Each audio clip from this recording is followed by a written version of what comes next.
দেবীং সরস্বতীং ব্যাসাং ততো জয়মুদীরয়ে নিগমকল্পতরোর গলিতং ফলং শুকং খাত অমৃত দ্রব সংযুতং পিবত ভাগবতং রসমালয়ং মোহরহ রসিকা ভুবি ভাবুকা।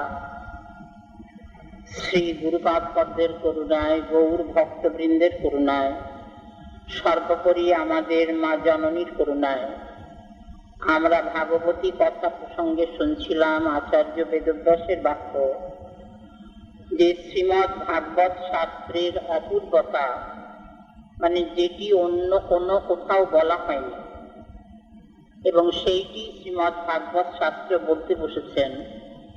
এইটি কি বললেন যে অপূর্বতা, এবং এই অপূর্বতা যদি বজায় থাকে তাহলে শ্রীমৎ ভাগবত শাস্ত্র আখ্যা পাবেন। কারণ অপূর্বতা না থাকলে তাকে শাস্ত্র বলা যায় না। অপূর্বতা মানে যেটি সেইখানেই বলা আছে, অন্য কোথাও বলা নেই। সেটি কি এমন জিনিস? আচার্যের শ্রীমুখে আমরা শুনলাম, আমি ধর্মের কথা বলছি, বললেন ধর্ম অন্য জায়গায় বলা আছে, বিষ্ণুদূত যমদূত সংবাদে। বললেন যে না না, আমি পরম ধর্মের কথা বলছি, মানে ভক্তি ধর্মের কথা। বলেন ভক্তি ধর্ম সেও অনেক জায়গায় বলা আছে। সুতমণি বললেন নারদ পঞ্চরাত্রে বলা আছে। এরকম ভক্তির কথা অনেক জায়গায় বলা আছে, যাকে পরম ধর্ম বলছে আচার্য। তাহলে তোমার নতুন কথা তো হলো না, তাহলে তোমার অপূর্বতা বজায় থাকবে কি করে? আর অপূর্বতা বজায় না থাকলে তোমার শ্রীমৎ ভাগবত শাস্ত্র আখ্যা পাবে কি করে? তখন আচার্য বলছেন যে শোনো, আমি শুধু ধর্মের কথা বলছি না, শুধু পরম ধর্মের কথা বলছি না, তার আর একটা বিশেষণ আছে, সেটি হচ্ছেন প্রচ্ছিত কৈতব পরম ধর্ম। এই বিশেষণ ভক্তি মহারানীর অন্য কোথাও দেয়া নেই, একমাত্র শ্রীমৎ ভাগবত ছাড়া। বলেন যে এর অর্থ কি? পরম ধর্মই তো, তার আবার প্রচ্ছিত কৈতব, এটা বিশেষণ দিলেন কেন? বলেন কৈতব মানে কপটতা। কপটতার লক্ষণ আমরা শুনলাম, কৃষ্ণ ভোজে চতুর্বর্গ বাসনা, এর নাম কপটতা। হচ্ছি গোবিন্দ পাদপদ্ম, চাইছি ধর্ম অর্থ কাম। কামের উপরেও আরো আছে মোক্ষ, কারণ চারটিকেই কৈতব বলা আছে। কবিরাজ গোস্বামী পাদ খুব সহজ করে বললেন, অজ্ঞান তমের নাম কহিয়ে কৈতব, ধর্ম অর্থ কাম বাঞ্ছা আদি এই সব, তার মধ্যে মোক্ষ বাঞ্ছা কৈতব প্রধান, যাহা হইতে কৃষ্ণ ভক্তি হন অন্তর্ধান। খুব সহজ কথা। কৈতব কপটতা কোনটি? বলে চারটি, যাকে অন্যান্য দর্শন বলেছেন পুরুষার্থ। চতুর্বর্গ, এই যে ধর্ম অর্থ কাম মোক্ষ, এই চারটিকে বলা হয়েছে না পুরুষার্থ, বা ওই অপবর্গ। চতুর্বর্গ বলা আছে, যে ধর্মের জন্যে কৃষ্ণ ভজন, লোকে ধার্মিক বলবে। অর্থ উপার্জনের জন্যে গোবিন্দের কাছে চাইলে পাওয়া যাবে। ওই যে গোপরামারা গোবিন্দের চরণের একটি বিশেষণ দিয়েছেন গোপীগীত প্রসঙ্গে, যে কৃষ্ণ তোমার চরণের একটা বিশেষ গুণ, যারা তোমার চরণে কৃষ্ণায় নম বলে প্রণাম করে তাদের যে কোনো কামনা তুমি পূরণ করে দিতে পারো। তাহলে অর্থ তো দিতে পারেনি, যে কোনো কামনা দিতে পারেন, মানে আয়ু, যশ, আরোগ্য, পুত্র, অর্থ, স্বর্গ। বলে হ্যাঁ, সবই দিতে পারেন। প্রণত কামদম, গোপরামাদের গোপীগীতের যে মন্ত্র, প্রণত কামদম পদ্মজার চিতম ধরণী মণ্ডনম ধ্যেয়মাপদি চরণ পঙ্কজম সন্ত মঞ্চতে রমণ নস্তনেশ্বর হয়াতিহন। তাহলে হচ্ছি গোবিন্দ পাদ পদ্ম, চাইব ওই যে ধর্ম অর্থ কাম মোক্ষ। তাহলে মনটা ওইখানে গেল না, কারণ মন গোবিন্দ পাদ পদ্মে কোথায় রইল? যেটা কামনার বস্তু সেইখানেই তো মনটা চলে যাবে। তাহলে কৃষ্ণ ভোজে চতুর্বর্গ বাসনা, এর নাম কপটতা। এটি আমাদের শ্রী গুরুপাদ পদ্মের শ্রীমুখের উক্তি। কৃষ্ণ ভোজে চতুর্বর্গ বাসনা, এর নাম কপটতা। কারণ মুখে যেরকম বলা যায়, কাজে যদি সেরকম না করা যায়, বা মনের মধ্যে যদি সেই রকমের ভাব না থাকে, তাহলেই তো লোকে কপট বলে। যে কাজে মুখে ওই চিন্তায় কোনো মিল নেই, মুখে একরকম বলছে, কাজে একরকম করছে। ওই যে মুখে মধু পেটে বিষ, একটা কথাই আছে। মুখে মধু, মুখে খুব মিষ্টি মিষ্টি কথা বলছে, কিন্তু পেটে বিষ, তার মধ্যে হিংসা অভিমান। তা বললেন যে তাকেও লোকে কপট বলে। তেমনি কৃষ্ণ ভোজে চতুর্বর্গ বাসনা, এর নাম কপটতা। বললেন তো কৃষ্ণ ভজলে পরে কৃষ্ণতে মনটা থাকবে না? বললেন থাকে না। এই জন্যই তো বললেন ধর্ম অর্থ কাম বাঞ্ছা আদি এই সব, তার মধ্যে মোক্ষ বাঞ্ছা কৈতব প্রধান। বলেন এইরকম আর কোথাও দৃষ্টান্ত আছে যে গোবিন্দ ভজছি অথচ মনটা গোবিন্দে নেই? বলেন ভগবান নিজে বললেন। ভগবান নিজে শ্রীমৎ ভগবত গীতায় তো গোবিন্দই বক্তা। তিনি যখন অর্জুন দেবের সঙ্গে সঙ্গে কথা কইছেন, তখন অষ্টাদশ অধ্যায় একেবারে শেষে একটি মন্ত্র বলেছেন না, যে অর্জুন মনমনা ভব মদভক্ত মদজাজি মাং নমস্কুরু মামে বৈশ্যসী সত্যংতে প্রতি জানে প্রিয় সীমে। এই মন্ত্রটি নবম অধ্যায়তেও আছে, তবে একটু অন্যরকম।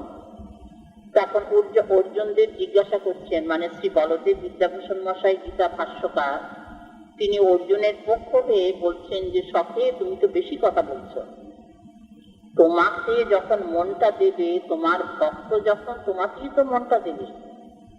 তোমার ভক্ত মানে তোমার সেবা করছে, তোমার সেবক। ভজধাতু মানে সেবা করা, ভজধাতুর অর্থ হচ্ছে সেবা করা। ওই ভজধাতু থেকে ভক্তিও হয়েছে, ভজনও হয়েছে। মূলে কিন্তু ভজধাতু মানে সেবা। তাহলে ভক্তি সেবা ছাড়া হবে না, ভজনও সেবা ছাড়া হবে না। এখন গোবিন্দ সেবা যখন করছে, গোবিন্দের মনটাই তো দিয়ে রাখবে। তো অর্জুনের পক্ষ থেকে বলদেব বিদ্যাভূষণ মশাই প্রশ্নটা তুলেছেন। তখন ভগবানের পক্ষ হয়ে উত্তর দিচ্ছেন যে অর্জুন দেয় না, আমার সেবা করে কিন্তু মনটা আমাকে দেয় না। সেই জন্যই আমি আবার আলাদা করে বললাম যে আমার যে ভজনা করছো, আমার যে সেবা করছো, মনটা আমাকেই দাও। মনমনা ভব মদভক্ত।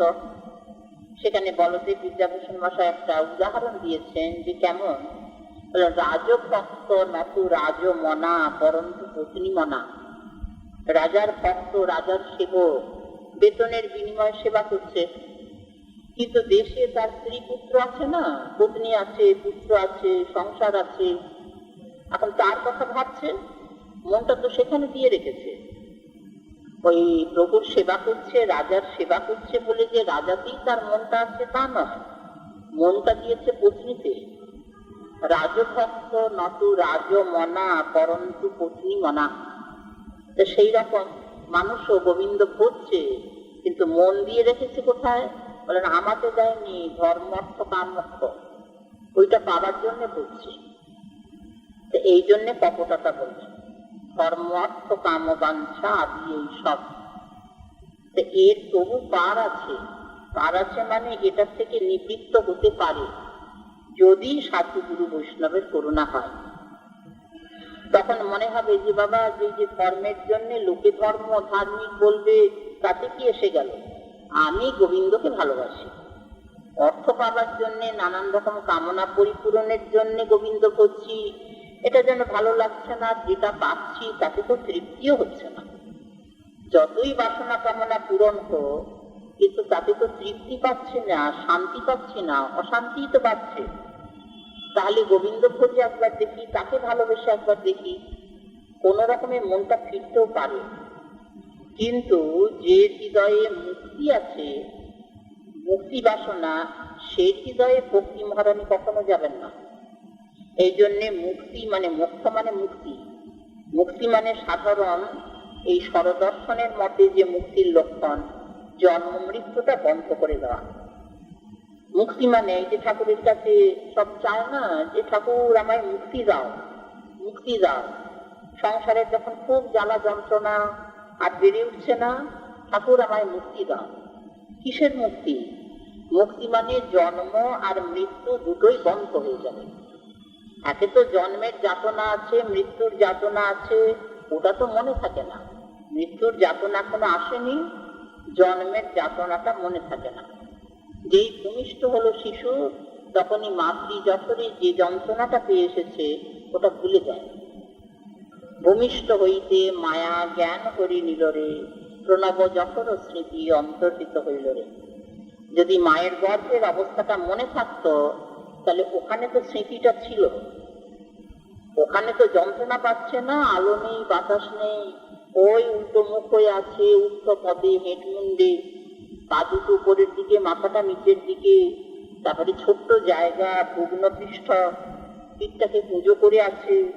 তারপরে মা যেসব জিনিস খাচ্ছেন, টক ঝাল সব জিহ্বার লালসায় খান, সেইগুলো গিয়ে শিশুর নরম নরম গায়েতে লাগে, ব্যথা লাগে, ক্রিমিকিটের দংশন, খুব কষ্ট পায়। তখন শুধু গোবিন্দ পাদ পদ্ম স্মরণ করে যে ঠাকুর এবারে আমায় জন্মটা দিয়ে দাও, এবার জন্মে তোমার পাদ পদ্ম খুঁজবো, আর কিছু করবো না, এই স্মরণটা থাকে। কিন্তু যখন ভূমিষ্ঠ হলো তখন অত স্মৃতি, তখন কোনো কিছু মনে থাকে না। ওই যে গোবিন্দ ভজন করব সংকল্প করে এসেছিল ওটা ভুলে যায়।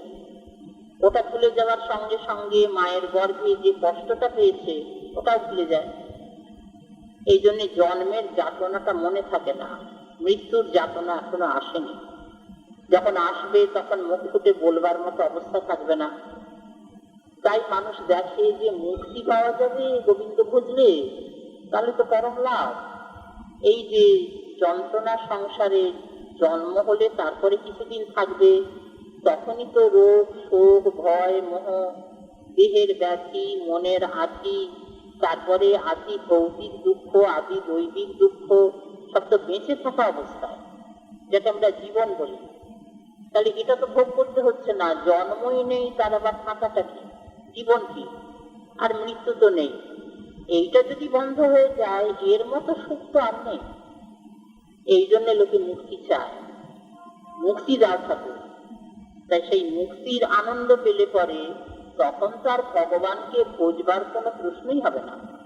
কিসের জন্য ভোজবো, পরম আনন্দ পেয়ে গিয়েছি, যাতনা বন্ধ হয়ে গেছে, কষ্ট বন্ধ হয়ে গেছে, এখন তো পরম আনন্দ। সুতরাং মুক্তি পেলে পরে যে হৃদয়ে বলছেন, যে হৃদয়ে ওই যে মুক্তি বাসনা দৃষ্টা চণ্ডালিনী থাকে, সে হৃদয়ে সুক্তা সাধ্বী ব্রাহ্মণী ভকতী দেবী কখনো যান না। শ্রী রূপ গোস্বামীপাদেরই কথা, ভক্তি মুক্তি স্পৃহা যাবৎ পিশাচী হৃদি বর্ততে। ভক্তি মুক্তি, ভক্তি মানে নানা রকমের ভোগ সম্পদ, সেটা ধর্ম অর্থ কামনার মধ্যেই পড়লো। আর এরপরে মুক্তি বলেন পঞ্চবিধা মুক্তি, শাস্তি, সামিপ্য, সাযুজ্য, সারূপ্য, 5 রকমের মুক্তি আছে। মুক্তি মানে শাস্তি, ভগবানের সমান ঐশ্বর্য লাভ। জন্ম মৃত্যুটা তো বন্ধ হয়ে গেল, ভগবানের ঐশ্বর্য লাভ হলো। সারূপ্য, ভগবানের রূপ পেয়ে গেল। সাযুজ্য, ভগবানের কাছে কাছে থাকলো। আবার সামিপ্য মানে ভগবানের কাছে থাকা, সাযুজ্য মানে 2 রকম মিশে গেল, ব্রহ্ম সাযুজ্য, ঈশ্বর সাযুজ্য। আর কি বলেন শালক্য, শালক্য মানে ভগবানের সঙ্গে এক।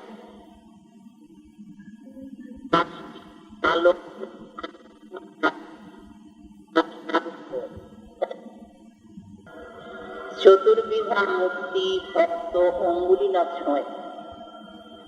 বলেন কেন নেবে না? এরকম মুক্তি পেলে পরে জন্ম মৃত্যু বন্ধ হয়ে যাচ্ছে, আর এই রকমের লাভ হচ্ছে। বলেন গোবিন্দ পাদ পদ্মে সেবা সুখ পাচ্ছে না। সেবা সুখ মানে এই যে ভজন, এটা করতে পারবে না। সে ভগবানের সঙ্গে এক লোকে বাস করবে কিন্তু ভজনের আনন্দ পাবে না। ভগবানের কাছে ঐশ্বর্য পাবে কিন্তু ভজনের আনন্দ পাবে না। বলেন আর কি ভগবানের সমান ওই যে কাছে থাকবে, সামিপ্য। আর সাযুজ্য যে 2 রকম, সামিপ্য মানে কাছে থাকলেও সেবা সুখ পাচ্ছে না, ওই ওই স্বরূপে একটা থাকবে, মুক্তি ধামে থাকবে। মুক্তি একটা ধাম আছে, ধাম মানে এই যে ব্রহ্মাণ্ডের 14 ভুবন, 14 ভুবন পেরিয়ে আছে অষ্ট আবরণ। এই যে ভূর ভুবস্বর মহ জন তপর সত্যলোক উপরে, নিচে অতল বিতল সুতল তলাতল মহাতল রসাতল পাতাল, নিচে 7টা লোক, উপরে 6টা লোক, মাঝখানে ভূলোক। তাহলে ভূলোককে নিয়ে 7টা লোক উপরে, নিচে 7টা লোক, 7টার সাথে 14 ভুবন। প্রত্যেকটা প্রাকৃত ব্রহ্মাণ্ডে এরকম অনন্ত কোটি ব্রহ্মাণ্ড। তা প্রতিটি প্রাকৃত ব্রহ্মাণ্ডে এই 14 ভুবন। এই 14 ভুবনের মধ্যে যে গতাগতি, এর নাম জন্ম আর মৃত্যু। এটা পেরিয়ে যাবে, জন্ম মৃত্যুটা বন্ধ হয়ে গেল। কারণ অন্যান্য দর্শনের মতে যে মুক্তির লক্ষণ, সেটি জন্ম মৃত্যু নিরোধ। জন্ম হবে না, সুতরাং মৃত্যু তো হবেই না। যার জন্ম আছে তারই মৃত্যু আছে। ভগবান গীতা বাক্যে বললেন, জাতস্যহি ধ্রুব মৃত্যু ধ্রুবং জন্ম মৃত্যস্য। তাই মানুষ দেখে যে মুক্তি পেলে তো পরম লাভ, সে আসা যাওয়াটা বন্ধ হয়ে যাবে, কষ্ট পেতে হবে না, আবার দেহ ধারণ, দেহ ত্যাগ, তারপরে দেহ ধারণ যতদিন থাকবে তার মধ্যে কত রকমের যন্ত্রণা, এসব থেকে পার হয়ে যাব, সেটাই তো চরম লাভ। সে একটা আলাদা ধাম আছে। সেটি কোথায় বলেন? এই 14 ভুবন পেরিয়ে একটা প্রাকৃত ব্রহ্মাণ্ডে, এর উপরে আছে অষ্ট আবরণ। 8টা আবরণ কিসে? পঞ্চ মহাভূত, ক্ষিতি অব তেজ মরুদ্গণ, এরপরে অহংকার তত্ত্ব, মহত্তত্ত্ব প্রকৃতি। এই 5 আর 3 8টা আবরণে পেরিয়ে তারপরে মুক্তিধাম, সেইখানে চলে যাবে।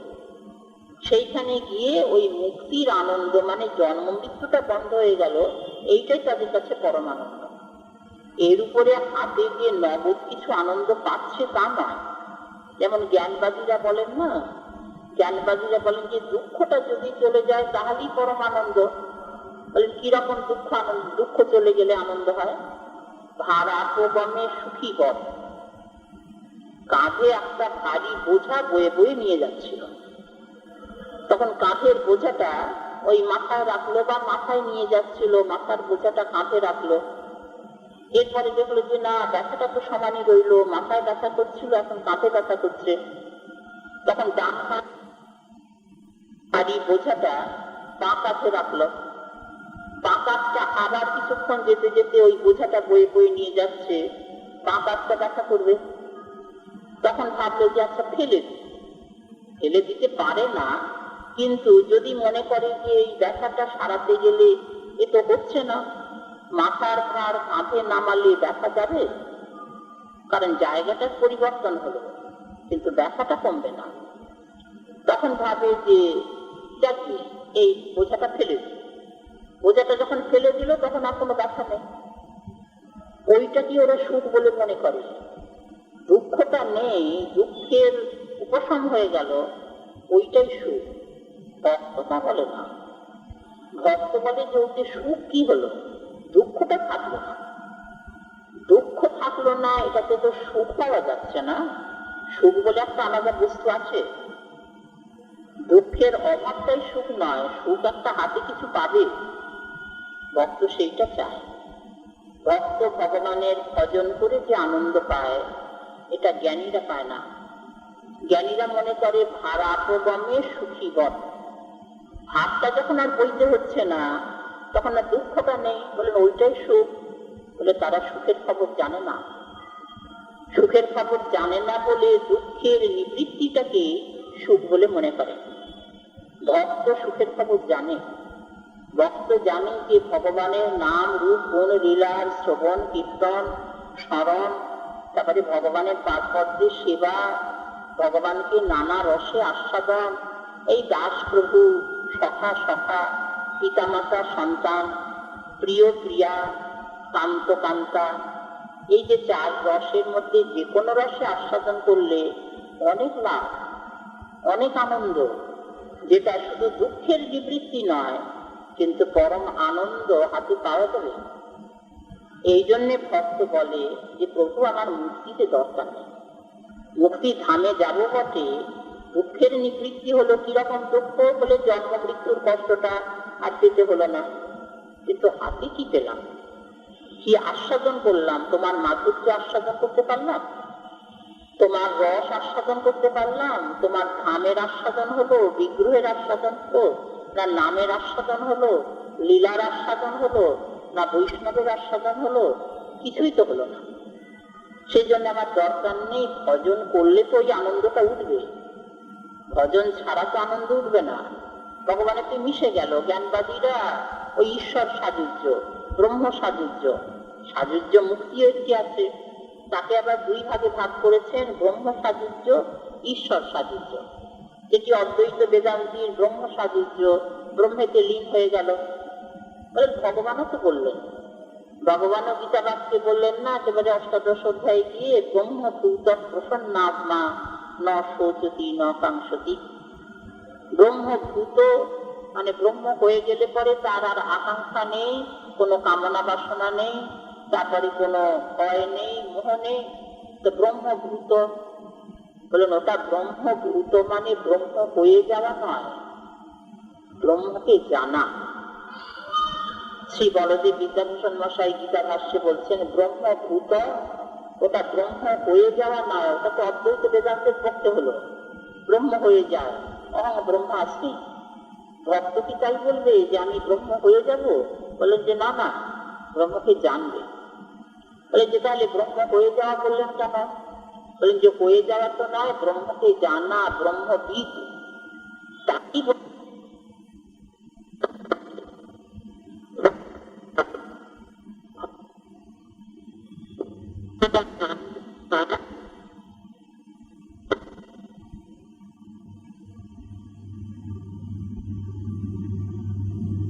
এখানে ব্রহ্ম সাযুজ্য এটা আরো ভিন্ন।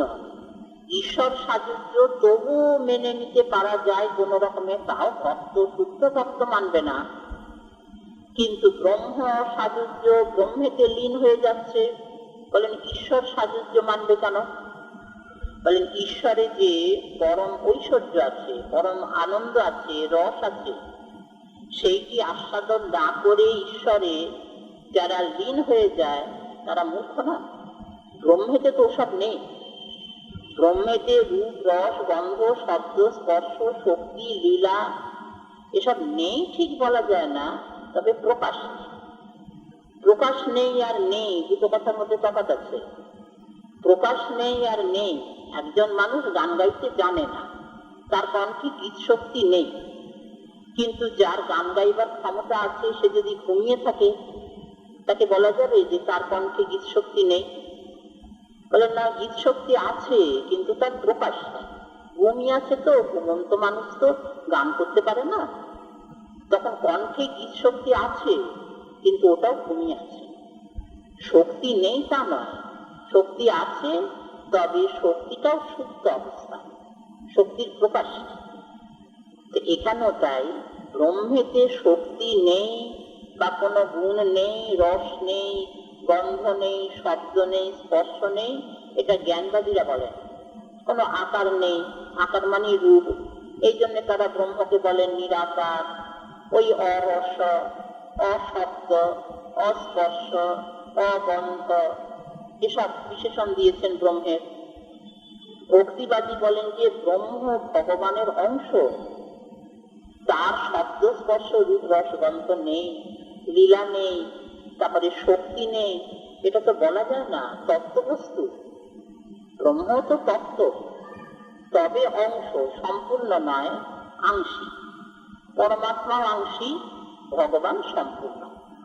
এই যে তত্ত্বের বিচার করেছেন, পরবর্তীকালে আমরা সুতমুনির বাক্য শুনব, সেখানে তত্ত্বকে তিন ভাগে ভাগ করলেন, ব্রহ্ম, পরমাত্মা, ভগবান।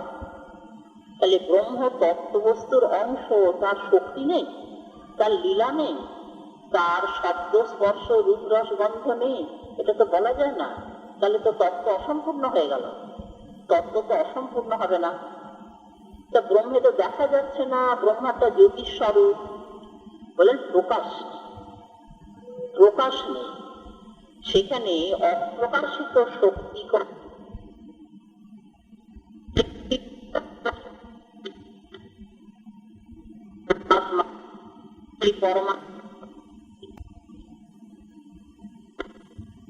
আর ভগবান সম্পূর্ণ অভিব্যক্ত শক্তিকর।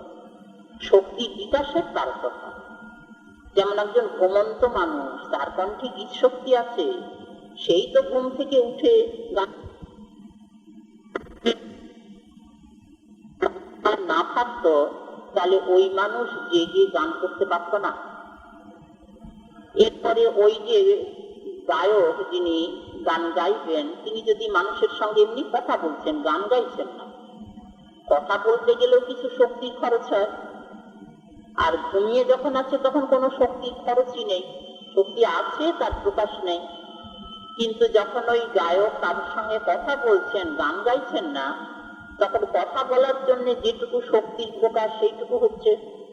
তারপরে যখন আসরে বসে গলা ছেড়ে 5 জনকে শুনিয়ে গান করছেন, তখন তার কণ্ঠের গীত শক্তির সম্পূর্ণ প্রকাশ।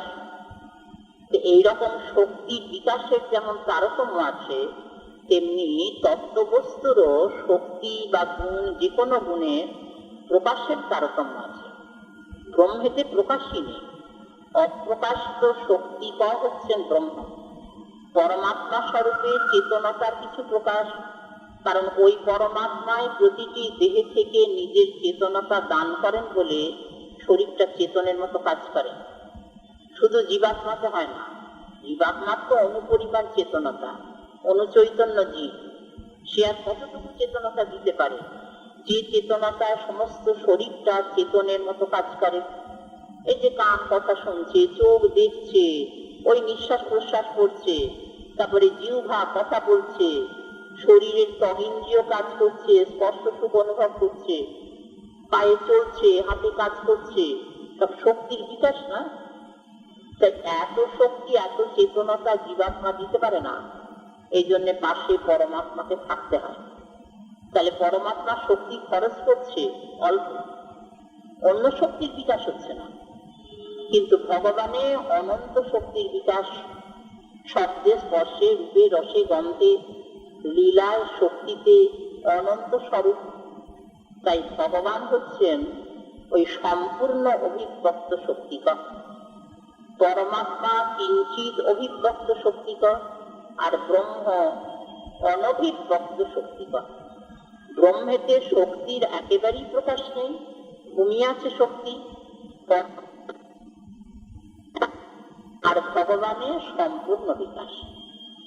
এই হিসাবেই তত্ত্ববস্তুর তারতম্য হয়েছে ব্রহ্ম, পরমাত্মা, ভগবান। তেমনি জ্ঞানবাদীরা ব্রহ্মেতে লীন হয়ে সন্তুষ্ট হতে পারে না। জ্ঞানবাদীরা এর খবর বেশি জানে না, এর থেকে যে বেশি আছে এটা জানে না। ওই ব্রহ্মের যে পরপর শক্তির বিকাশ আছে, ভগবানের স্বরূপে যে সম্পূর্ণ বিকাশ এবং সেখানে সবচেয়ে বেশি কাজ করছে, এটা জ্ঞানীদের জানা নেই।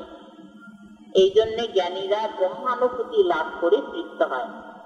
কিন্তু ভক্ত বলে, ভক্ত জানে যে আমার প্রভু, আমার যিনি ইষ্ট, তিনি শব্দে স্পর্শে রূপে রসে গন্ধে ভরা, তারও বিষয় আছে, তারও বিষয় আছে। সেই বিষয়কে যদি ভোগ করতে পারি তবে না জীবন সার্থক।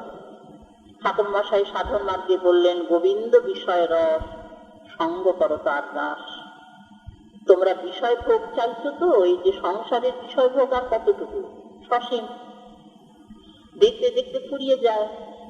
যদি বিষয় থেকেও যায়, তোমার ভোগ করার শক্তিটা থাকবে না। ভোগ করার শক্তি ক্রমশ কমে যাবে, কমতে কমতে একদিন যখন দেহ পাপ হবে, যখন দেহের পতন হবে, তখন তো আর থাকবে না। তাহলে কতটুকু বিষয় ভোগ? তার থেকে তোমার ইন্দ্রিয়কে ওই গোবিন্দের বিষয়তে ডুবিয়ে দাও। সেখানে যতই ভোগ করবে ততই দেখবে আরো বাড়ছে, ভোগের লালসা বাড়ছে, ভোগের সম্পদ ফুরোচ্ছে না। যত গন্ধ ভোগ করবে গন্ধ শেষ হবে না, যত রূপ আস্বাদন করবে রূপ শেষ হবে না। ওই যে গোবিন্দের রূপ সম্বন্ধে বললেন রাধারানীর শ্রীমুখের উক্তি, যে সখী আমার গোবিন্দ রূপ দর্শন হলো না, এক অঙ্গে এত রূপ নয়নে না ধরে, নয়ন পিছলি পিছলি করে। এক অঙ্গে এত রূপ আমার নয়ন যখন দৃষ্টি দিই, তখন সেইখান থেকে রূপ মানে দৃষ্টিকে তুলে নিয়ে আর এক অঙ্গে দেব, এ হয়ে ওঠে না। তো সেই জন্য আমার সম্পূর্ণ করে গোবিন্দ দর্শন হলো না। গোবিন্দের যে গুণ গাইবো, কি করবো, কি করে গাইবো?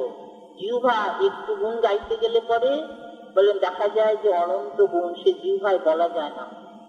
এইরকম প্রতিটি বিষয়, তো সেইখানে যদি ডুবিয়ে দাও তাহলে পরে আর তোমার ইন্দ্রিয় সেখান থেকে উঠে আসবে না। উঠে আসে না, একটা ভ্রমর চঞ্চল, সে একটা ফুল থেকে আর একটা ফুলে ছুটে ছুটে যায়, উড়ে উড়ে যায়। একটুখানি মধু পান করলো, করে আর একটা ফুলে গিয়ে বসে। এক বিন্দু মধু পান করলে তার তো তৃপ্তি হয় না, সে আর একটা ফুলে গিয়ে আর এক বিন্দু মধু পান করলো, সেখানে দেখলো এতেও পেট ভরলো না, আবার আর একটা ফুলে যায়। চঞ্চল।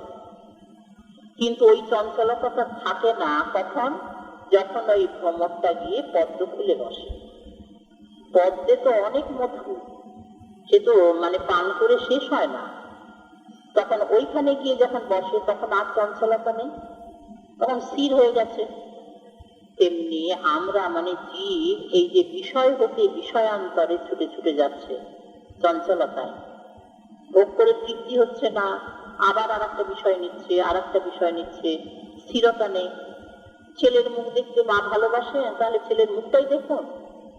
বলেন অনন্তকাল তো দেখা যাবে না, মাকেও সরে যেতে হবে, না হয় ছেলে সরে যাবে, তাহলে কোথায়? বলে শশী।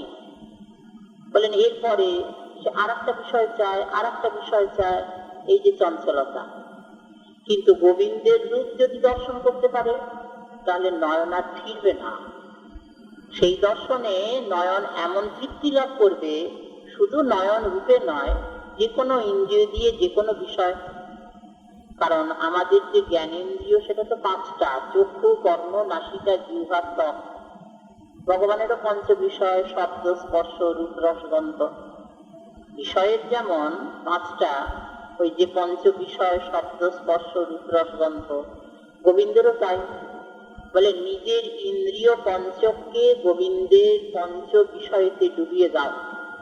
কত কাম করবে, কত আস্বাদন করবে, আস্বাদন করে করে শেষ হবে না। তাই ভক্ত জানে যেটা জ্ঞানবাদীর জানা নেই, সেই জন্য তারা ওই ব্রহ্মানুভূতি লাভ করে একটু জ্যোতি দর্শন করে তৃপ্ত হয়ে যায়।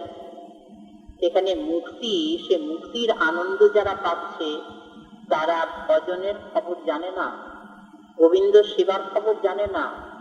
এই জন্যই জন্ম মৃত্যু নিরোধ হয়ে গেলে পরে যে মুক্তি ধামে যাবে সেখানে গিয়ে গোবিন্দ সেবা পাচ্ছে না। সেবা পাচ্ছে না কেন? বলে নিজের স্বরূপানুভূতি হচ্ছে না। স্বরূপানুভূতি হলে তবে তো সেবা সুখ লাভ করবে। স্বরূপানুভূতিটা কি? বলেন জীব নিত্য কৃষ্ণ দাস। জীব সে অনুপরিমাণ বটে, কিন্তু গোবিন্দের সঙ্গে তার একটা সম্বন্ধ আছে, সে নিত্য কৃষ্ণ দাস। এই যে স্বরূপানুভূতি, আমি নিত্য শুদ্ধ বুদ্ধ মুক্ত স্বরূপ, আবার এর উপরেও সম্বন্ধ কি? আমি নিত্য দাস। জীব নিত্য কৃষ্ণ দাস, তাহা ভুলি গেল, এই কারণে মায়া পিশাচি তার গলায় বাঁধিল। এই যে মায়ার আক্রমণে জীবের সংসার, জন্ম মৃত্যু, গতাগতি, এটা ওই সম্বন্ধটা ভুলে গেছে বলে। ভুলে গেলে পরেই মায়ার আক্রমণ। প্রভুকে ভুলে গেছে, জীব দাস আক্রমণ করলো, তখন দণ্ডটা পেল। ভগবানের আদেশেই মায়া দণ্ড দিয়েছে।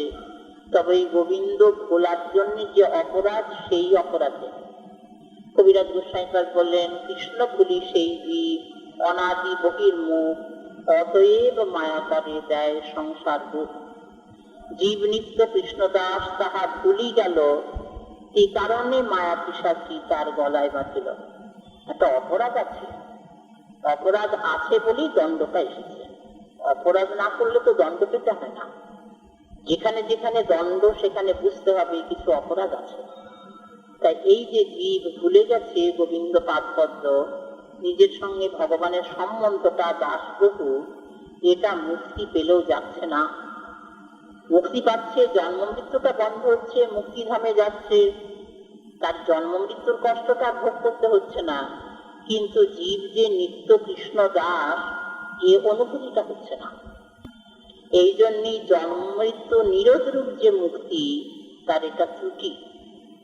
এই যে ভক্ত মুক্তি চায় না কেন? চতুর্বিধা মুক্তি ভক্ত অঙ্গুলি না ছয়, তার কারণটা কি? মুক্তিতে জন্ম মৃত্যুর কষ্ট পেতে হচ্ছে না, মুক্তিধামে থাকছে, এটা পরমানন্দ অন্য মনে করছে, ভক্ত মনে করছে না কেন? বলেন ভক্ত তো জানে যে মুক্তিধামে গেলেও আমি গৌর গোবিন্দের সেবা সুখ পাবো না, নিজেকে দাস বলে অনুভব হবে, তবে না সেবা প্রাপ্তি। সেবাই তো চরম, কিন্তু সে সেবা চাইবে কেন? সে তো নিজেকে দাস বলে জানেই না। এই যে স্বরূপানুভূতি জীবের নিত্য স্বরূপ, এই যে কৃষ্ণ দাস, এটা সে জানে না, এই জন্যই সেবা সুখ পায় না। জন্ম মৃত্যু বন্ধ হলে কি হবে, মুক্তিধামে গেলে কি হবে, কিন্তু সে বোঝে না নিজেকে দাস বলে, সুতরাং ভগবানের পার্শ্বদের সেবা সুখ পাচ্ছে না। তা সেবা সুখ পাবে ভজনে। তো সে ভজন কোথায় হবে? বলে নরতনুতে। মুক্তিধামে গেলে ভজন হবে না, নরতনু ভজনের মূল। এই জন্য যত যত ভক্তের প্রার্থনা, কোথাও কেউ বলেননি প্রভু আমায় মুক্তি দাও, আমায় মুক্তি দাও কেউ বলেননি। সৃষ্টিকর্তা ব্রহ্মা থেকে আরম্ভ করে দেবাদিদেব শঙ্কর, শঙ্কর তো নিত্য স্বরূপ। এরপরে বলেন যে ধ্রুব, প্রহ্লাদ, সনকাদি ঋষি, পাণ্ডব পিতায় নকুলদেব, তারপরে সনকাদি ঋষি সব জন্ম চাইছেন। ব্রহ্মার প্রার্থনা আমরা শুনেছি, তদ্ভূরি ভাগ্যম ইহ জন্ম কিমপটব্যাম যদ গোকুলে পিকতমাংসি রজোভিষেকম যজ্জীবিতং তু নিখিলং ভগবান মুকুন্দ স্তোত্রাৎপদরজ শ্রুতি মৃত্যমেব। বৃন্দাবনে যে কোনো একটা জন্ম চেয়েছেন ব্রহ্মা, একটা তৃণ জন্ম, একটা গুল্ম জন্ম। উদ্ধবজির প্রার্থনা চাই। ওপর আমাদের চরণ রেণুকে বন্দনা করে উদ্ধবজি প্রার্থনা জানালেন যে আসাম অপ চরণ রেণু জুষাম হংসাম বৃন্দাবনে কিমপি গুল্মলত ঔষধীনা চা দুস্তজম স্বজনম আর্য পথঞ্চ হিত্বা হেজুর মুকুন্দ পদবীম শ্রুতিভির বিমিকা। উদ্ধবজি জন্ম চাইছেন ব্রজে, তাহলে জন্মই তো চাইছেন, বলছেন না তো যে আমার জন্ম মৃত্যুটা বন্ধ করে দাও। প্রহ্লাদের জন্ম প্রার্থনা, প্রহ্লাদ বললেন যে প্রভু নাথ যোনি সহস্রেষু যেষু যেষু ব্রজাম্যহম। হে নাথ, হে প্রভু, আমার যে কোনো জায়গায় জন্ম হোক, নাথ যোনি সহস্রেষু যেষু যেষু ব্রজাম্যহম, কিন্তু যে কোনো দেহ আমি পাই সেইখানে যেন তোমার পাদপদ্মে আমার অচ্যুতা ভক্তি থাকে। ধ্রুব জন্ম চেয়েছেন ভক্তি মোহ প্রবহতাম তৈমের প্রসঙ্গ ভূয়াত অনন্ত মহতাম অমলাশয়ানাম যে নাঞ্জস উল্লনম রূপবসনং ভবাত্মীম নিঃশে ভবদ গুণকথা মৃতপানমত্ত। বৈকুণ্ঠনাথ তো ধ্রুবকে মুক্তিও দিতে চেয়েছিলেন, ব্রহ্মানন্দ দিতে চেয়েছিলেন, কিন্তু ধ্রুব কিছু নেননি। তাদের চরণ প্রান্তে বসে বসে তোমার কথা রস আস্বাদন করতে পারি। তাহলে জন্মই চাইছেন। ধ্রুব, প্রহ্লাদ ভক্তের শীর্ষস্থানে আছেন। বলেন এরপরে সনকাদি ঋষি, তারা তো আত্মারাম চূড়ামণি, আত্মানি বলে তাদের পরিচয়।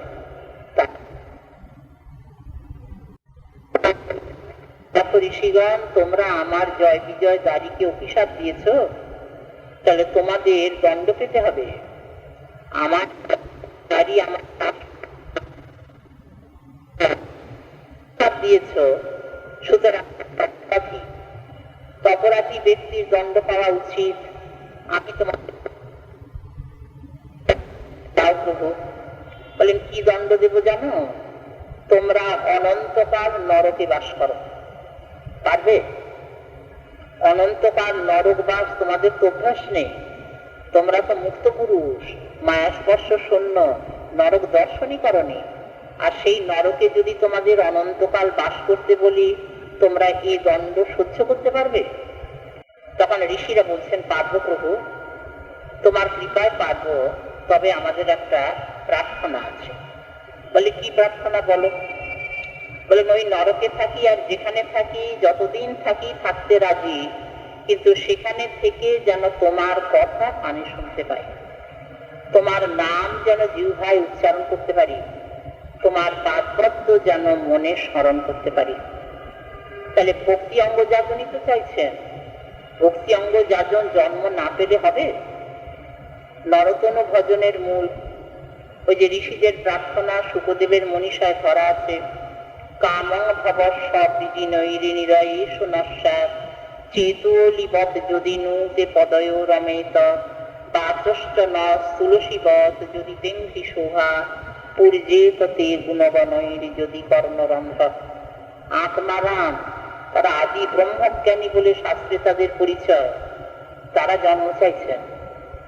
তারপরে বলেন আরো আছে, ওই যে পাণ্ডব গীতায় নকুলদেব জন্ম প্রার্থনা করছেন, যদি গমনমথস্তাৎ কর্ম পাশানুবদ্ধ যদি চ কুলবিহীনে জায়তে পক্ষিকীটে কৃমি শতমপি গত্বা জায়তে চান্তরাত্মা ভবতু মম হৃদিস্থে কেশবে ভক্তি রেখা।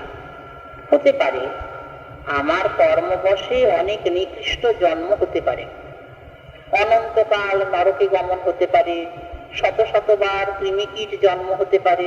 বলেন হোক, তাতে কিছু আসে যায় না, কিন্তু যে কোনো দেহে থাকি প্রভু, কিন্তু তোমার পাদপদ্মে যেন ওই অহৈতুকী ভক্তি থাকে, মতিটা থাকে।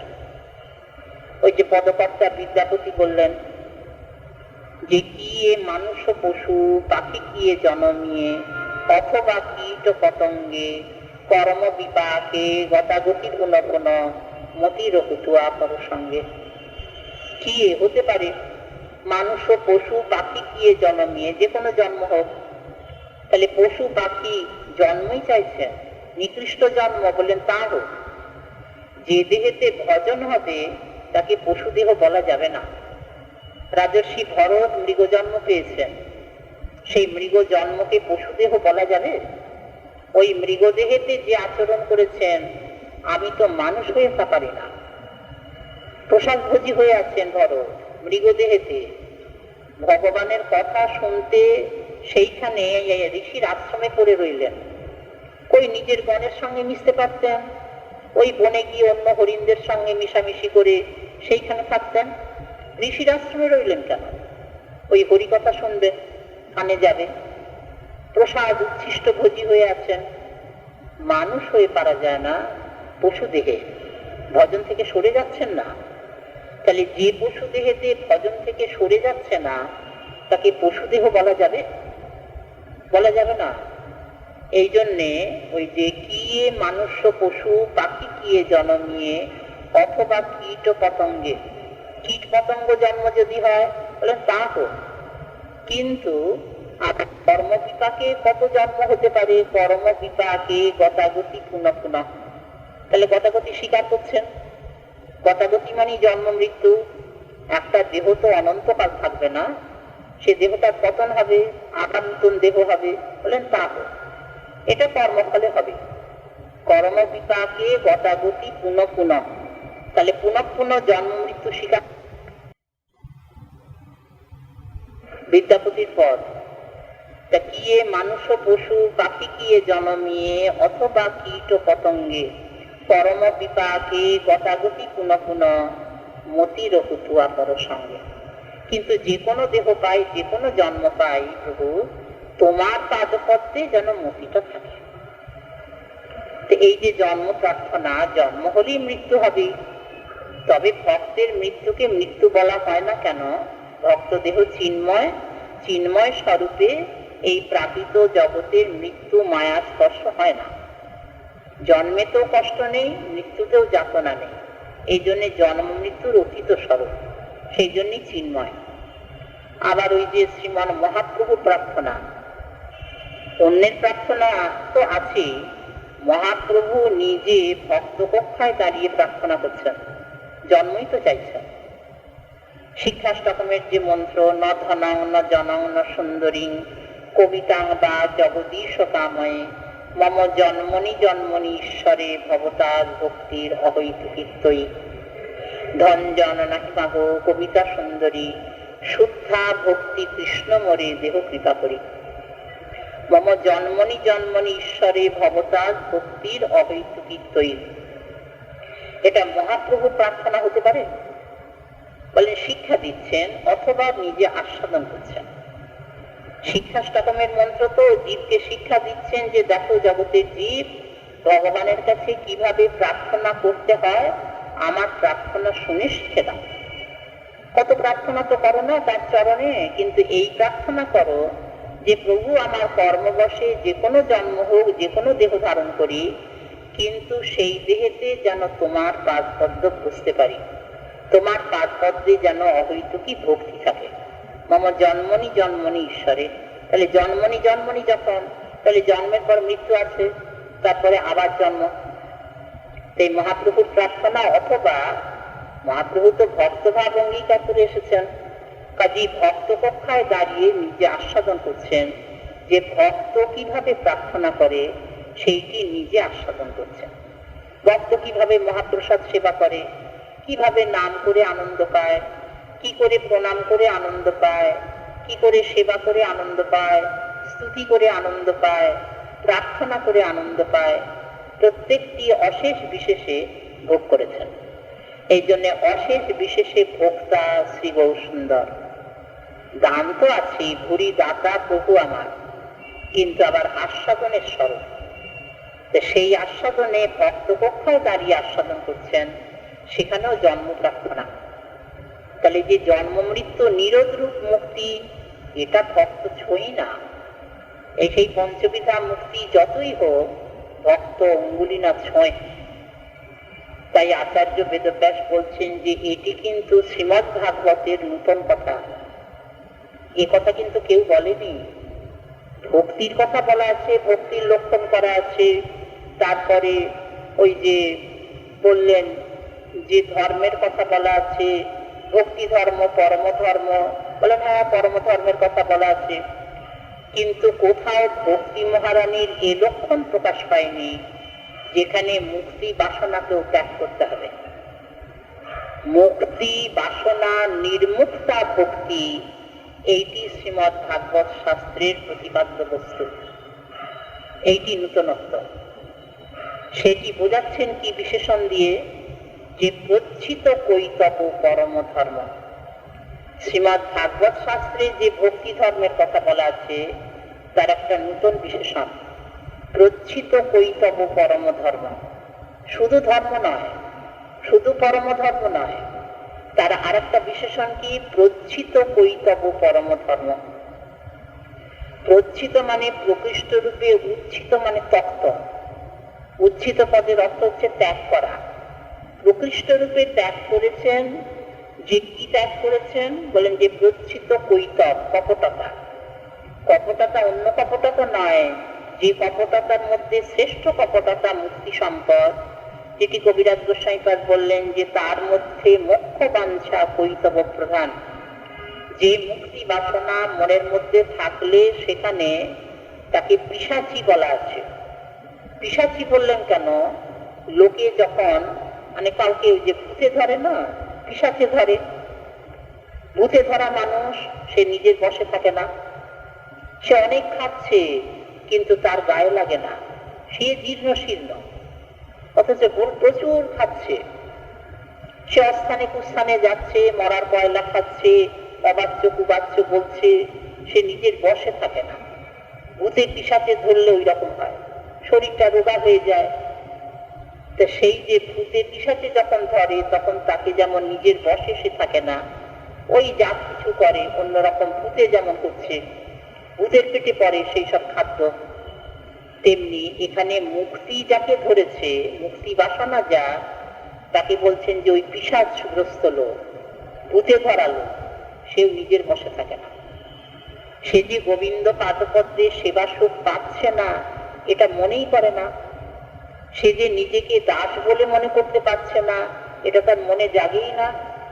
ওই মুক্তি গ্রহ তাকে ধরেছে, মুক্তি পিশাচে তাকে ধরেছে, ওই মুক্তির আনন্দে সে মেতে আছে। জন্ম মৃত্যুটা তো বন্ধ হয়ে গেছে, মুক্তি ধামে তো আছি, তাহলেই যথেষ্ট। আবার গোবিন্দ ভজন, তার আস্বাদন, তার প্রতি প্রেম ভালোবাসা, তার সেবা, ওসব কিছু মনেই করে না। তাই রূপ গোস্বামীপাদ বলছেন ভক্তি মুক্তি স্পৃহা যাব পিশাচি হৃদি বর্ততে। ভক্তি মুক্তি পাওয়ার আকাঙ্ক্ষা, এটা স্পৃহা, এইটি হলো পিশাচি। সেটি যাকে ধরেছে সে হৃদয়ে শুদ্ধা সাধ্বী ব্রাহ্মণী ভগবতী দেবী কখনো যান না। ধর্মার্থ কাম যে কৈতব, সেখানে ভক্তি মহারানী যান না এ কথা বলা নেই, যেতেও পারেন যদি সাধুগুরু বৈষ্ণবের করুণা হয়। কিন্তু যারা জন্ম মৃত্যু নিরোধ রূপ মুক্তি পেয়ে গেছে, যারা মুক্তিধামে চলে গেছে, তাদের আর রেহাই নেই। তারা কখনো আর ভক্তি প্রার্থনা করবেই না, ভক্তিপথে যাবেই না। কারণ এই যে ত্রুটি, এটা মুক্তিতে রয়ে গেছে, ধর্মার্থ কামে যে ত্রুটিটা নেই। তারা ফিরতেও পারে, তারা অর্থ চাইছে, কামনা পরিপূরণের জন্য ভগবানের কাছে প্রার্থনা করছে, কিন্তু যদি কৃপা পায় তাহলে তাদের ইচ্ছা হবে আমি যদি একটু গোবিন্দ বুঝতে পারতাম, একটু যদি তার নাম করতে পারতাম, একটু যদি তার কথা শুনতে পারতাম, একটু যদি তার সেবা করতে পারতাম। কিন্তু যারা মুক্তি নিয়ে আছে, যে জন্ম মৃত্যু বন্ধ হয়ে গেল, এই মুক্তির আনন্দ যারা পেয়েছে, আনন্দ ঠিক নয়, ওটা ত্রুটি, কিন্তু তাদের মনে একবারও জাগে না যে আমরা যদি গোবিন্দ সেবা পেতাম। এই জন্যে এই মুক্তিকে বাদ দিয়ে যে ভক্তি, সেই ভক্তির কথা শ্রীমদ্ ভাগবত শাস্ত্র বলতে বসেছেন। এটা নূতনত্ব, এটা অন্য কোনো শাস্ত্রে প্রকাশ পায়নি, শ্রীমদ্ ভাগবত শাস্ত্রেই একমাত্র। বলেন এখানে আচার্য বেদব্যাসের এই যে বিশেষণ প্রচ্ছিত কৈতব্য পরম ধর্ম, এতে তো মুক্তির কথাটাই নেই। তাহলে মুক্তি বাসনা নির্মুক্তা ভক্তি শ্রীমদ্ ভাগবত শাস্ত্রের প্রতিপাদ্য বস্তু, এটা বোঝা যাচ্ছে কি করে? এখানে স্পষ্ট করে আচার্য বললেন যে মুক্তি বাসনা ত্যাগ করতে হবে শুদ্ধা ভক্তিতে। এখানে ভক্তিকে ছেঁকে নিচ্ছেন, সব জিনিসই ছেঁকে নিয়ে শুদ্ধ করার কথা আছে। ভগবান যখন উদ্ধবজির কাছে কথা কইছেন, সেখানে বললেন না যে উদ্ধব, এই যে যখন পথে চলবে তখন দৃষ্টিপুতং পদং নশেত, পাটা যখন ফেলবে একটু দেখে ফেলো। ভগবান সাবধান করে দিচ্ছেন, উদ্ধবজিকে নয়, জীবজগৎকে। উদ্ধবজিকে সাবধান করবার কিছু নেই, কিন্তু উদ্ধবজি উপলক্ষ, তার সঙ্গেই তো কথা হচ্ছে, নানা কথা হয়েছে, তার মধ্যে কথাও বলছেন, এটা জীবকে উপলক্ষ করে। মানে উদ্ধবজি উপলক্ষ, কিন্তু কথা জগতের জীবের জন্য। আমরা করি না, ওই পা ফেললাম, ওই উঁচু দিকে তাকিয়ে, আকাশের দিকে তাকিয়ে হাঁটছি, কোথায় পিছল আছে, কোথায় কাঁটা আছে, কোথায় পাথর আছে, কোথায় গর্ত আছে, পা পড়ে যাবে। কাজেই একটু দেখে পাটা ফেলো। দৃষ্টিপুতং পদং নশেত, বস্ত্রপুতং জলং পিবেত, একটু জল খাবে, একটু ছেঁকে নিয়ে খাও, কোথায় কাটাকুটো আছে, ধুলি বালি আছে, গলায় গিয়ে ফাঁস করে লাগবে। সত্যপুতং বদের বাক্যম, আমরা মানুষ তো, মিথ্যা কথা তো অহরহ, বলে একটু চেষ্টা করতে হবে। চেষ্টা করতে হবে কথা যখন উচ্চারণ করবে, মিথ্যা কথাটা যেন জিহ্বায় উচ্চারিত না হয়, মিথ্যা কথা যেন উচ্চারিত না হয়। বলে যদি প্রিয় কথা হয়, বলেন তাও বলবে না, তাও বলবে না। সেও নীতিবাক্যে বলা আছে যে ওই সত্যপুতং বদের বাক্যম, সেইটি আরো বিস্তার করে বললেন যে সত্য কথা বলবে, সত্যং ব্রূয়াৎ, সত্য কথা তো বলবি, প্রিয় কথা বলবে। বললেন হ্যাঁ, যেটা মন তুষ্ট করে সেরকম কথা তো বলবেই, প্রিয়ং ব্রূয়াৎ। বলেন মা ব্রূয়াৎ সত্যম অপ্রিয়ম, সত্য কথা যদি অপ্রিয় হয় বলো না। কারণ ছেলে মারা গেছে, সত্য, কিন্তু ওই সত্য কথা বলতে বলেছেন বলে তার কাছে সে বলবো? বলে না, দুঃখ পাবে, শোক পাবে, সে তো জানবেই, কিন্তু হঠাৎ এখন বলার কি দরকার, কথাটা গোপনে থাক। মা ব্রূয়াৎ সত্যম অপ্রিয়ম, সত্য কথা যদি অপ্রিয় হয় বলো না। বলেন আর কিছু বিধান আছে? বলেন হ্যাঁ, প্রিয়ং চ নানৃতং ব্রূয়াৎ, না অনৃত, ঋত মানে সত্য, অনৃত মানে মিথ্যা। বলেন যে তাহলে প্রিয়ং চ নানৃতং ব্রূয়াৎ, মিথ্যা কথা বলবে না। বলে মিথ্যা কথা যদি প্রিয় হয়, বলে তাহলে বলবে না। মিথ্যা কথা তো বলবেই না, নানৃতং ব্রূয়াৎ। বলেন যেটা প্রিয় কথা, বলেন যে না, মিথ্যা কথা যদি প্রিয় হয় তাহলেও বলবে না। যে প্রিয় কথা যদি মিথ্যা হয় তাহলে বলবে না। কাজে সত্যং ব্রূয়াৎ প্রিয়ং ব্রূয়াৎ, মা ব্রূয়াৎ সত্যম অপ্রিয়ম, প্রিয়ং চ নানৃতং ব্রুয়াৎ। মিথ্যা কথা বলেন যে তার মনস্তুষ্টির জন্য গিয়ে বললাম, যে না, তা বলবে না। এইসব নিয়ম আছে না। তাই বস্ত্রপুতং জলং মানে পিবে, দৃষ্টিপুতং পদং নশের, আর ওই সত্যপুতং বদেদ বাক্যম। আর একটা বলছেন যে উদ্ধব, মনঃপুতং সমাচারে, আমার মন যা করছে তাই করব। বলে না, দেখতে হবে মন যা বলছে এইটা প্রেরণায় করব, এটা ঠিক নয়। সেটাতে দেখবে মনটা খুশি হচ্ছে কিনা, মনটা বেশ প্রসন্ন হচ্ছে কিনা। অপ্রিয় কাজ যদি একটা অনাচার করা যায়, মনটা খুশি হয় না। আমরা গায়ের জোরে করি, কিন্তু ওটা খুশি হয় না মন। তা মনের প্রসন্নতাটা দেখবে, মনের প্রসন্নতা দেখে কাজ করবে। মনঃপুতং সমাচারে। কাজে এখানেও ভক্তিকে ছেঁকে নিচ্ছেন। শ্রীমৎ ভাগবত শাস্ত্র তো ভক্তি শাস্ত্র বলা হয়, পরম ভক্তি তো বটেই পরম ধর্ম, কিন্তু শুধু পরম ধর্ম নয়, পরম ধর্মের কথা অন্য জায়গায় বলা আছে। কিন্তু এখানে ভক্তিকে একেবারে ছেঁকে নিয়ে যাতে একটুও মালিন্য না থাকে, একটুও যেন অন্যরকম অবস্থা, বিপরীত অবস্থা না থাকে, সেটি কি বলেন যে ওই যে মুক্তি বাসনা যেটি চরমকাম্য হয়ে আছে স্বরদর্শনে, স্বরদর্শন যে সাধ্য বস্তু বলেছেন জন্ম মৃত্যু নিরোধ রূপ মুক্তি, সেই মুক্তিকে বাদ দিচ্ছেন। তাহলে কোথায় ভাগবত শাস্ত্রের স্থান? কত উঁচুতে স্থান! যে ভক্তি পেতে হবে তাতে মুক্তি বাসনাও থাকবে না।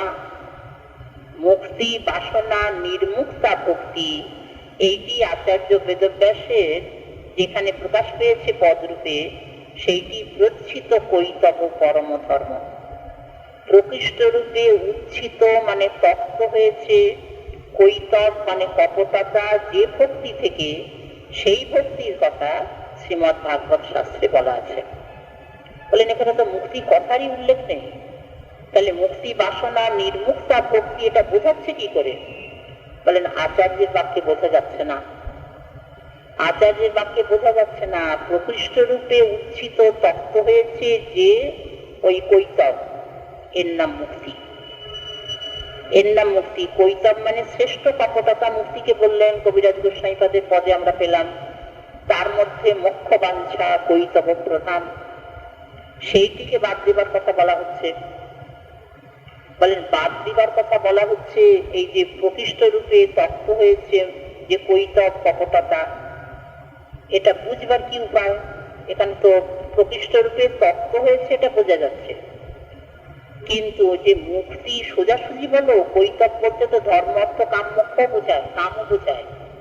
তাহলে ধর্ম অর্থ কাম এই তিনটিকে বাদ দাও, মুক্তিকে বাদ দেবার কথা বলা হচ্ছে কেন?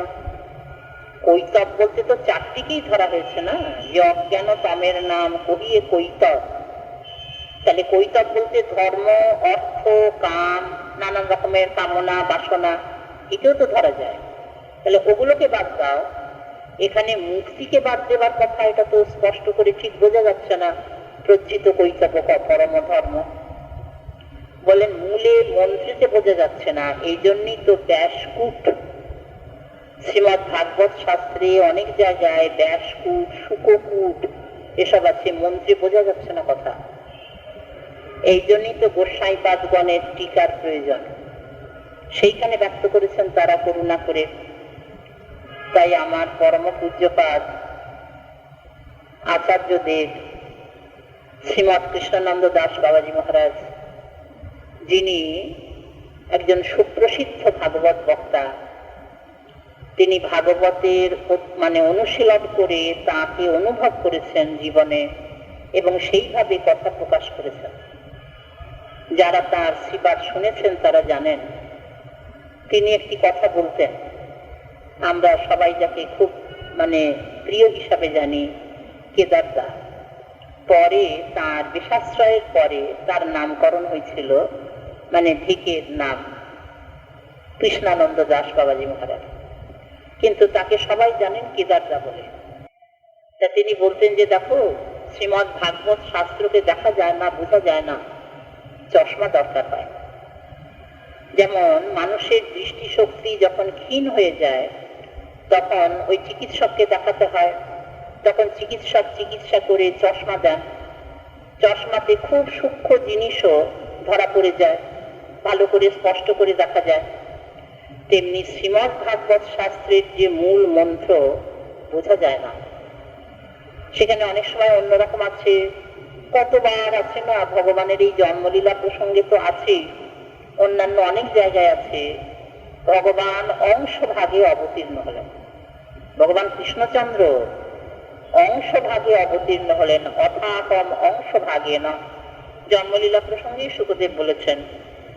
সেখানে যদি অর্থ করা যায় যে ভগবান কৃষ্ণচন্দ্র অংশেতে অবতীর্ণ হলেন, তাহলে ভগবান কৃষ্ণচন্দ্র অংশ অবতার, তিনি অংশ শক্তি নিয়ে আসছেন। ভগবানের অংশ শক্তিও তো কাজ করে, অংশ শক্তিতে আসছেন কত কত অবতার, কলা শক্তিতে আসছেন কত কত অবতার। বলে কৃষ্ণচন্দ্র কি তাহলে অংশ অবতার? বলেন না, কৃষ্ণচন্দ্র স্বয়ং। সুতমণি মন্তব্য করলেন, এতে চাংশ কলা পুংস কৃষ্ণস্তু ভগবান স্বয়ং। যত যত অবতারের নাম করা হলো, কেউ বা অংশ অবতার, কেউ বা কলা অবতার, কিন্তু এর মধ্যে কৃষ্ণ ভগবানেরও নাম করেছেন সুতমণি, কিন্তু কৃষ্ণস্তু ভগবান স্বয়ং। এই বাক্যটি কিরকম বলেন? পরিভাষা বাক্য।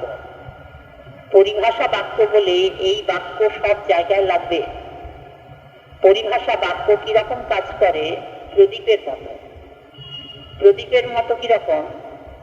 ঘরে অন্ধকার হয়ে গেছে, তখন আলো জ্বালতে হবে, আলোটা প্রদীপ জ্বেলেছে, তা প্রদীপ জ্বেলে কোথায় রাখে? বলেন ঘরের একটা জায়গায় রাখে।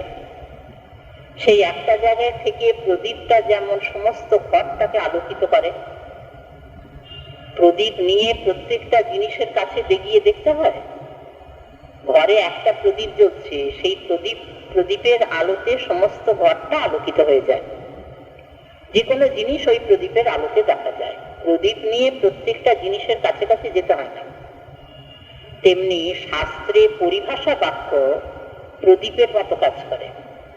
প্রদীপের মতো কাজ করে কি? প্রদীপ একটা জায়গায় থাকে, সেইখান থেকে সমস্ত শাস্ত্রকে আলোকিত করে।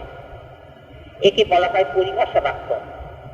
তাই সুতমণি যখন বললেন কৃষ্ণস্তু ভগবান স্বয়ং, কৃষ্ণচন্দ্র স্বয়ং ভগবান, এটা পরিভাষা বাক্য, এটা প্রদীপের মতো কাজ করবে। বলে যে কোথায়? যেখানে অন্ধকার ছিল ঘরের মধ্যে, সেখানেও প্রদীপের আলো যেমন আলোকিত করলো। অন্ধকারে জিনিসটা দেখা যাচ্ছিল না, কিন্তু যেই প্রদীপের আলো পড়লো সেখানে, তখনই জিনিসটা বোঝা গেল, দেখা গেল। তেমনি শাস্ত্রে অনেক জায়গায় অন্ধকার আছে, বোঝা যায় না, কথা বোঝা যায় না। যেমন শুকদেব জন্মলীলা প্রসঙ্গে বললেন যে ভগবান যখন ক্ষীরোদশায়ী ভগবানের কাছে দৈববাণী করলেন, কথা বললেন যে দেখো পৃথিবীর দুঃখের কথা আমি জানি, তা বলো পৃথিবীকে নিশ্চিন্তা হতে, ব্রহ্মাকেই বলো, ব্রহ্মাই শুনবেন। ব্রহ্মা আবার পৃথিবীর কাছে বলবেন যে আমি পৃথিবীর দুঃখের কথা জানি, আমি খুব তাড়াতাড়ি পৃথিবীতে অবতীর্ণ হব। তখন ভগবান বলছেন অথাহম অংশ ভাগে না, আমি অংশ ভাগে অবতীর্ণ হব। তাহলে মানুষ কি বুঝবে?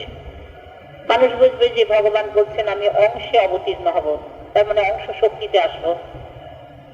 সেই অর্থ যদি করা যায়, তাহলে এই যে পরিভাষা বাক্য, সুতমণির বাক্য, যেটি কৃষ্ণস্তু ভগবান স্বয়ং, এর সঙ্গে বিরোধী হলো না? এর সঙ্গে তো বিরোধী হয়ে গেল। কৃষ্ণ স্বয়ং ভগবান, তিনি অংশ অবতার নন, তিনি কলা অবতার নন, তিনি স্বয়ং। স্বয়ং মানে অংশী পুরুষ। যত যত অংশ আছেন ভগবান, সব কৃষ্ণ ভগবানে আছে। ভগবান সমস্ত অবতার স্বয়ং ভগবানে থাকবে, এইটাই স্বয়ং ভগবত্তার লক্ষণ। কবিরাজ গোস্বামী পাদ যেটি অনুবাদ করেছেন, অবশ্য মূল লক্ষণ আছে, অনন্যাপেক্ষী যদ রূপম স্বয়ং রূপম তদুচ্যতে। স্বয়ং ভগবান তাকে বলা হয় অনন্যাপেক্ষী যার রূপ, যার রূপ মানে প্রকাশ অন্য কোন ভগবৎ স্বরূপের প্রকাশকে অপেক্ষা করে না। তাহলে সব শক্তি নিয়েই স্বয়ং ভগবান আসছেন, সেখানে অংশ শক্তি নয়, কলা শক্তি নয়। এই লক্ষণেরই অনুবাদ করলেন কবিরাজ গোস্বামী পাদ স্বয়ং ভগবানের অবতার হয় যেই কালে, আর আর অবতার তাতে আসি মেলে।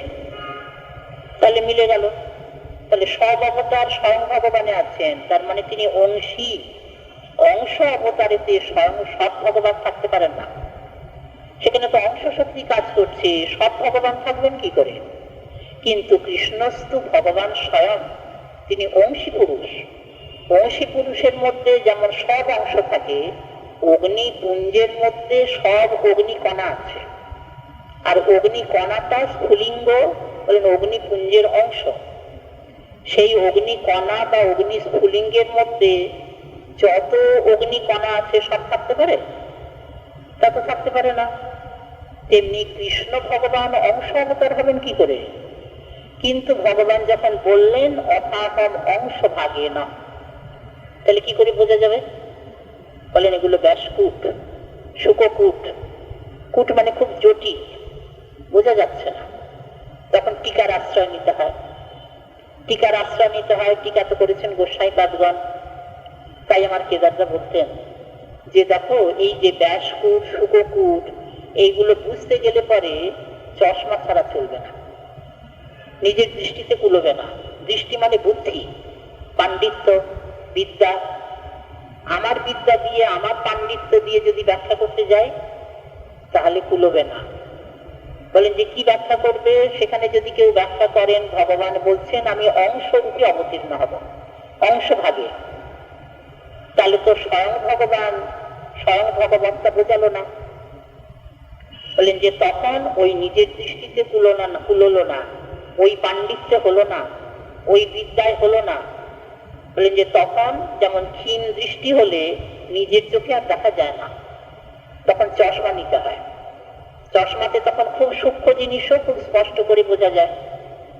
তেমনি কেদারদাস শ্রীমুখের উক্তি, টিকাকার গোস্বামীপাদদের যে টিকা, ওটা চশমা। চশমা কেন? বলেন যে ওর সাহায্য নাও। সাহায্য মানে আনুগত্য। ওই টিকাকার গোস্বামীপাদের আনুগত্যে যদি শ্রীমদ্ ভাগবত শাস্ত্রের মূল মন্ত্র বোঝো, তবে না বোঝা যাবে। সেটা গোস্বামীপাদের কৃপা সাপেক্ষ। তারা যদি কৃপা করেন তাহলে পরে বোধগম্য হবে। এই জন্য গোস্বামীপাদের কৃপা ছাড়া, আনুগত্য ছাড়া শ্রীমদ্ ভাগবত শাস্ত্রের মূল মন্ত্র হৃদয়ে বসে না। এখানে স্বামীপাদ টিকা করছেন। স্বামীপাদের টিকা তো গোস্বামীপাদের টিকারও আগে, মহাপ্রভুরও আগে। মহাপ্রভুর শ্রীমুখের উক্তি, স্বামীরে যে না মানে তারে বেশ্যা মধ্যে গণি। তাই স্বামী টিকা খুব প্রাচীন। স্বামীপাদ এখানে, ওখানে অংশ ভাগে না, তাহলে কি অর্থ হবে? বলেন অংশ ভাগের সঙ্গে আমি আসব। অংশ ভাগে না, এখানে সহার্থে তৃতীয়া। সহার্থে তৃতীয়া ভগবান বলছেন আমি তো আসবই, আমার অংশ ভাগকে নিয়েও আসবো। অংশ ভাগকে বলেন বলদেব, সেবক বিগ্রহ। ভগবান নিজে আসবেন যখন সেব্য, সেবক ছাড়া তো আসতে পারেন না। সেব্য তো সেবক ছাড়া থাকেন না। তাহলে আমার পরিকর নিয়ে আসবো, আমার সেবক নিয়ে আসবো। সেখানে সহার্থে তৃতীয়া। ভগবান অংশ ভাগে আসছেন, অংশ অবতারে আসছেন তা নয়। এখানে অংশ ভাগে নয়, সহার্থে তৃতীয়া বসেছে। সহার্থে তৃতীয়াটা কোথায় বসে? প্রধানে না অপ্রধানে? বলেন অপ্রধানে। অপ্রধানে সহার্থে তৃতীয়াটা বসে। দৃষ্টান্ত আছে না, পিতা পুত্রেণ সহ গচ্ছতি। পিতা পুত্রের সঙ্গে যাচ্ছে, তৃতীয়াটা কোথায় বসবে? বলেন পুত্রে ন। এখানে পুত্র কি প্রধান? ছেলে বাপের সঙ্গে যাচ্ছে না বাপ ছেলের সঙ্গে যাচ্ছে? বলেন ছেলে বাপের সঙ্গে যাচ্ছে। তাহলে ছেলে অপ্রধান, পিতাই প্রধান। তাহলে এখানে তৃতীয়াটা বসেছে পুত্রে, পিতাতে নয়। পিতা তো প্রধান। অপ্রধানে যে সহার্থে তৃতীয়া বিভক্তিটা, এটা অপ্রধানে বসবে। তো তেমনি এখানে ভগবান অপ্রধানে তৃতীয়াটা কোথায় দিলেন? বলেন সেবকে। ভগবান তো সেব্য, তিনি তো প্রধান। আর যত সেবক আছেন বা মানে পরিকর যত আছেন, লীলা সঙ্গী, লীলা পরিকর, সবাইকে নিয়ে আসছেন। তার মধ্যে সেবক বিগ্রহ বলদেব প্রধান। তার সঙ্গে আসছেন। এই জন্য অংশ ভাগে নয়, এখানে তৃতীয় বিভক্তিটা বসলো। এখানে সহযুক্তে অর্থথানে পাণিনির সূত্র, সেখানে যেমন বোঝা যাচ্ছে না, ওই যে টিকা দান দেখলে বোঝা যাবে না গোস্বাইপাদের আস্বাদন যেটি টিকার মাধ্যমে ধরে দিয়েছেন এটি তাদের পরম করুণা। ওই যে মহাপ্রভুর আদেশে তারা বৃন্দাবনে গিয়েছিলেন না, শ্রীজীব গোস্বাইপাদ, শ্রীরূপ গোস্বাইপাদ, শ্রী সনাতন গোস্বাইপাদ, গিয়ে বললেন যে তোমরা ভগবানের এই যে রাধা গোবিন্দের লীলা কথা প্রকাশ করো। তো প্রকাশ তো হয়েই ছিল শ্রীমদ্ ভাগবত শাস্ত্র। গোস্বাইপাদগণ আবার কি প্রকাশ করবেন? তাদের অবশ্য অন্যান্য অনেক গ্রন্থ আছেন, কিন্তু শ্রীমদ্ ভাগবত শাস্ত্র যেটি মূল রাধা গোবিন্দের লীলা, সেখানে টিকা করেছেন। শ্রী রূপ গোস্বাইপাদের অবশ্য শ্রীমদ্ ভাগবত শাস্ত্রের উপরই টিকা নেই, সনাতন গোস্বাইপাদের আছে, তারপরে শ্রী বিশ্বনাথ চক্রবর্তী পাদের আছে, স্বামী টিকা তো আগে আছেই, এরকম দীপিকা দীপনকার আছেন, শ্রীজীব গোস্বাইপাদের টিকা আছে। তাহলে তারা যদি এই হাত দুটি বুঝিয়ে না দিতেন, মানে মূল মন্ত্রের যে মানে প্রকৃত অর্থ, তাহলে মানুষ কোনোদিন বুঝতো? তাই চশমা দিয়ে যেমন ক্ষীণ দৃষ্টি আর উজ্জ্বল হয়, ভালো করে জিনিস দেখা যায়, তেমনি শ্রীমদ্ ভাগবত শাস্ত্রের মূল মন্ত্র যদি বুঝতে যাওয়া যায়, মানে জানতে চায় কেউ, তাহলে গোস্বাইপাদদের আনুগত্য করতে হবে। গোস্বাইপাদদের টিকার মতে মতে না চললে মূল মন্ত্র বোঝা যাবে না। এখানে ওই যে মুক্তি বাসনা নির্মুক্তা ভক্তি, এটি প্রচ্ছিত কৈতব পদে আচার্য বেদব্যাস বলতে চাইছেন। এটা বোঝা যাচ্ছে কি করে? বলে স্বামীপাদের টিকায়, স্বামীপাদের টিকায় বোঝা যাচ্ছে।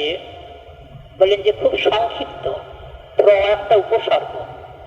আচার্য বেদব্যাসের বাক্যে শুধু উপসর্গটা আছে, মুক্তি কথাটার উল্লেখ করেননি। তা স্বামীপাদ অর্থ করছেন প্রশব্দেন মোক্ষাভিসন্ধিরপি নিরস্ত। স্পষ্ট কথা, একটা যে উপসর্গ, ওতে যে মুক্তিকেও বাদ দিতে হবে, মুক্তি বাসনাকেও বাদ দিতে হবে, এটা বোঝা যাচ্ছে না। স্বামীপাদ প্রকাশ করে দিলেন প্রশব্দেন মোক্ষাভিসন্ধিরপি নিরস্ত। এখানে ধর্ম অর্থ কাম এটা বাদ দেয়া নয়, ওটা তো আছে, কিন্তু মুক্তি বাসনা যে ত্যাগ করা যায় না। এই যে মুক্তি ধামে যারা গেছেন তারা যে ভক্তির সন্ধান জানেন না, এই জন্যই মুক্তিতে ত্রুটি, এবং এই জন্যেই শুদ্ধা ভক্তিতে শুদ্ধ ভক্ত মুক্তিকে শুধু চায় না তা নয়, মুক্তিকে ঘৃণা করে।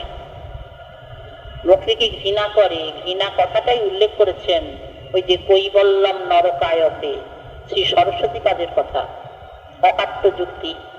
কৈবল্যম নরকায়তে, নরককে মানুষ শুধু চায় না তা নয়, নরককে ঘৃণা করে। তেমনি কৈবল্য সুখ মানে মুক্তি সুখ, তাকে শুদ্ধ ভক্ত ভক্তও বলেননি। সরস্বতীপাদ আরো অনেক দূর এগিয়ে অনুভব করেছেন গৌর কৃপা। কৈবল্যম নরকায়তে ত্রিদশপুর আকাশ পুষ্পায়তে দুর্দান্তেন্দ্রিয় কাল সপ্তপটলি প্রখ্যাত দংষ্ট্রায়তে বিশ্বং পূর্ণ সুখায়তে বিধি মহেন্দ্রাদিষ্ট কীটায়তে যৎকারুণ্য কটাক্ষ বৈভবতাম তম গৌরমী বস্তুমা। কার মুক্তি সুখকে নরকের মতো ভিন্ন মনে হয় জানো? গৌর কৃপা পেয়েছেন তো, কাজে ওই কৃপাতে হৃদয়টা এমন ভরপুর হয়ে গেছে, নিজের অনুভবটা প্রকাশ করে দিয়েছেন। বেশি কিছু নয়, গৌর একটু করুণা নয়নে কারোর প্রতি দৃষ্টিপাত করেছেন। যৎকারুণ্য কটাক্ষ বৈভবতাম তং গৌরমী বস্তুমা। তাহলে কতখানি কৃপা পেলে পরে এই মহিমা প্রকাশ করা যায়। গৌর সুন্দর একটু করুণা নয়নে কারোর প্রতি চেয়েছেন, আর কিছু নয়। সেইটিকে সে কি মনে করে? বলেন বৈভব। বৈভব এই যে 2-4 হাজার টাকা, 2-4 মানে লাখ টাকা, তাকে বৈভব বলে না। বৈভব মানে অনেক সম্পদ, রাজ্য সাম্রাজ্য, একে বলা হয় বৈভব, প্রচুর ঐশ্বর্য। তো গৌর একটু করুণা নয়নে চেয়েছেন, সেটিকে সে বৈভব বলে মনে করে? বলেন হ্যাঁ, যৎ কারুণ্য কটাক্ষ বৈভবতাম তং গৌরমে বস্তুমঃ। কারণ কেন এই কথা বলছো মশাই? সরস্বতী পাত্রে কেউ যদি জিজ্ঞাসা করেন যে তুমি এই কথা বলছো যে গৌর একটু করুণানয়নে চাইলে তার এত ঐশ্বর্য, বলেন যে ঐশ্বর্যের বা যে সেটা যে প্রমাণ কি হবে? বলেন মুক্তি সুখকে নরকের মতো ঘৃণা করে। মুক্তি তো সবাই চায়, সরদর্শন মুক্তি চাইছেন।